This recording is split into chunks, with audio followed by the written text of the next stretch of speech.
अभी ना जाओ छोड़ कर के दिल अभी अपनी आँखों में बसा कर कोई इकरार। ये दो गाने आपने सुने। पहला गाना है फिल्म हम दोनों का और दूसरा फिल्म ठोकर का। आप सोच रहे होंगे कि इन दो गानों को एक साथ दिखाने का मतलब क्या है। बताती हूँ, लेकिन पहले इन दोनों गानों की अलग अलग बात कर ली जाए, फिर मतलब समझना आसान हो जाएगा। पहले गाने को गाया है आशा भोसले ने। पर्दे पर हैं देवानंद और साधना। नवकेतन के बैनर तले बनी इस फिल्म में देवानंद का डबल रोल है। फिल्म में देवानंद के अलावा साधना, नंदा और लीला चिटनीस हैं। हम दोनों सेकेंड वर्ल्ड वॉर की पृष्ठभूमि पर बनी है। देवानंद और साधना एक दूसरे से बेहद प्यार करते हैं। साधना देवानंद से मिलने आती हैं। ये देवानंद के सेना में भर्ती होने से पहले की बात है। जब साधना देवानंद से मिलकर जाने लगती हैं तो देवानंद उसे जाने से रोकते हैं। कहते हैं, अभी ना जाओ छोड़ कर के दिल अभी न जाओ छोड़कर। ये गाना बहुत कुछ कहता है, बहुत कुछ नहीं भी कहता है। इस गाने में संगीत दिया है जयदेव ने। उन्होंने इसे राग खमाज में बांधा है।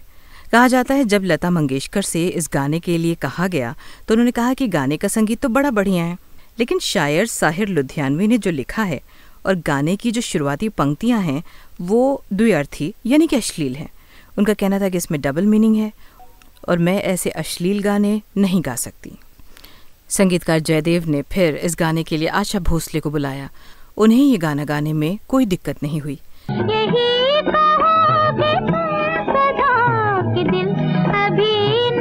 इस गाने में आशा भोसले के साथ हैं मोहम्मद रफ़ी।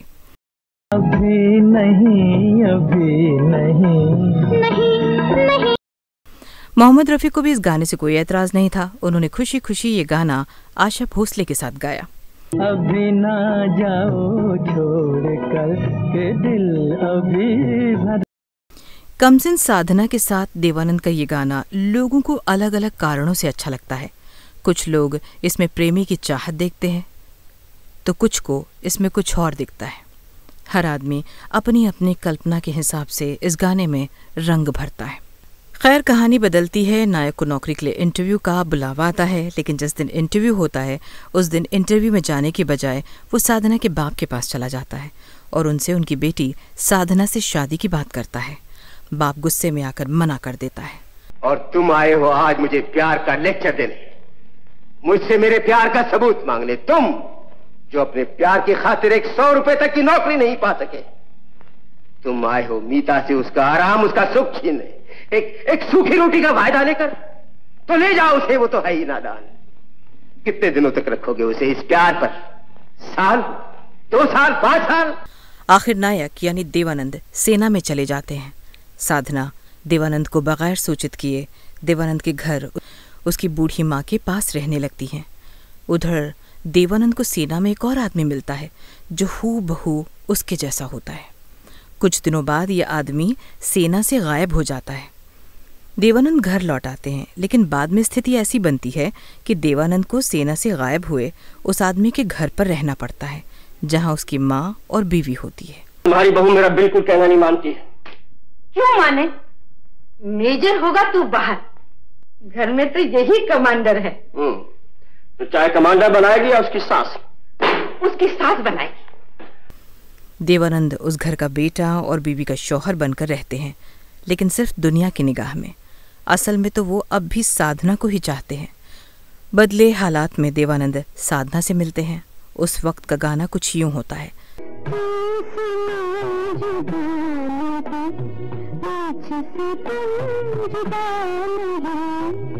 इस गाने को भी मोहम्मद रफ़ी और आशा भोसले बड़ी खूबसूरती से गाते हैं।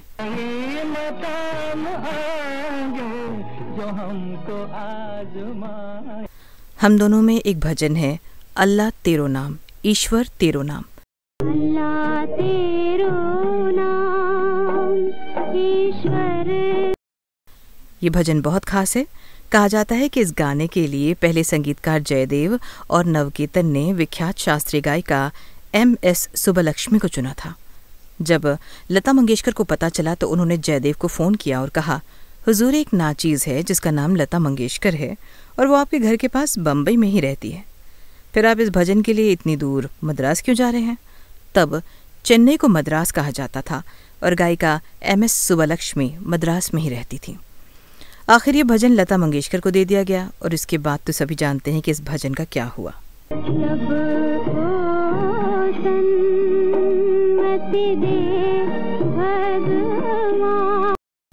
कहा जाता है कि लता मंगेशकर को अपनी इमेज की बड़ी चिंता थी और वो कभी भी कोई ऐसा वैसा गाना नहीं गाती थी जो उनके हिसाब से अश्लील थे या उनसे अश्लीलता की बू आती थी।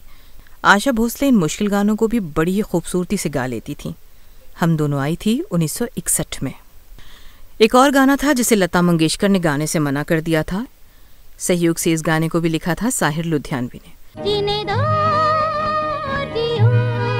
ये गाना है फिल्म टैक्सी ड्राइवर का, जो आई थी 1954 में। इस गाने में एक लाइन थी, चढ़ती जवानी के दिन। चढ़ती जवानी के दिन है, फिर ऐसा समा मिलेगा कहाँ। लता मंगेशकर ने कहा था कि ये गाना अश्लील है, इसलिए वो ये गाना नहीं गा सकती। पर्दे पर ये गाना गा रही हैं शीला रमानी। इस गाने में संगीत दिया है SD बर्मन ने। अब करते हैं बात मोहम्मद रफ़ी की। मोहम्मद रफ़ी को किसी तरह के गाने से कोई समस्या नहीं थी। वो गाने में अश्लीलता देखने के बजाय गाने की धुन की खूबसूरती देखते थे। उन्होंने ऐसे अनेक गाने गाए हैं जिन्हें बेडरूम में शूट किया गया है। उसमें ऐसी कई फिल्में हैं जो अडल्ट थीं। मोहम्मद रफ़ी का एक गाना सुनिए।